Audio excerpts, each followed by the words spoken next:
49 নম্বর হাদিস। এক সাহাবী তখন জিজ্ঞেস করলো, ফামা সিআতু হাউতিকা ইয়া নবিয়াল্লাহ, হে আল্লাহর নবী, আপনি যে হাউজে কাউসার থেকে আমাদেরকে পানি পান করাবেন, এই হাউজে কাউসারটা কতটুকু? এটা কি একটা পুকুরের মতো, নাকি একটা কুয়ার মতো, নাকি বিশাল সমুদ্রের মতো, কিসের মতো?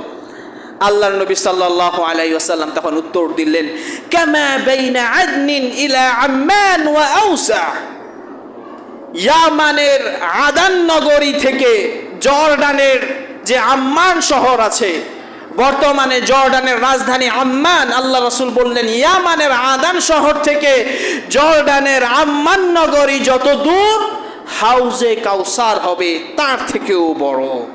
যদি আপনি সার্চ দেবেন বাসায় গিয়ে যে আদান নগরী থেকে আম্মান নগরী কত দূর, তাহলে গুগল থেকে যে উত্তরটা আসে সেটা হলো 2324 কিলোমিটার। কত কিলোমিটার?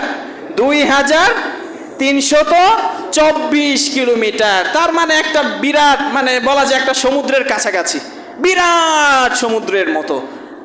তখন এরপর একজন সাহাবী জিজ্ঞেস করলেন, হে আল্লাহর রাসূল, এইটা তো বুঝলাম বিরাট হাউজে কাউসার, এই যে হাউজে কাউসারের পানি আমাদেরকে পানি পান করাবেন, পানির রংটা কেমন হবে, পানির স্বাদটা কেমন হবে?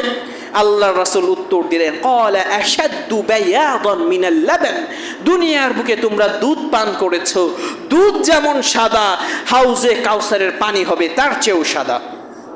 ওয়া আহলা মিনাল আসাল, দুনিয়ার বুকে তোমরা মধু পান করেছো, মধু যেমন স্বাদ তার থেকেও হবে অধিক মিষ্টতা।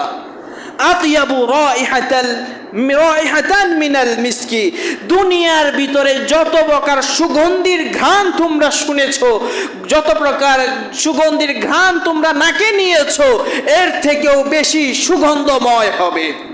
মান শারিবা মিনহু শুরবাতান, এই হাউজে কাউসার থেকে যে সামান্য ঢুক, এক ঢুক পরিমাণ পান করবে, লাম ইয়াযমা বা'দাহা আবাদান, তারপর থেকে নিয়ে জান্নাতে আর কখনো তারা তৃষ্ণার্ত হবে না। ওয়ালাম ইউসাওয়াদ ওয়াজহুহু, যখন তারা হাউজে কাউসার পান করবে তাদের চেহারা শুভ্র হয়ে যাবে, সৌন্দর্যমণ্ডিত হয়ে যাবে, তাদের চেহারা আর কখনো কালো হবে না। হাদিসটি হলো সহিহুত তারগীবের 2614 নম্বর হাদিস।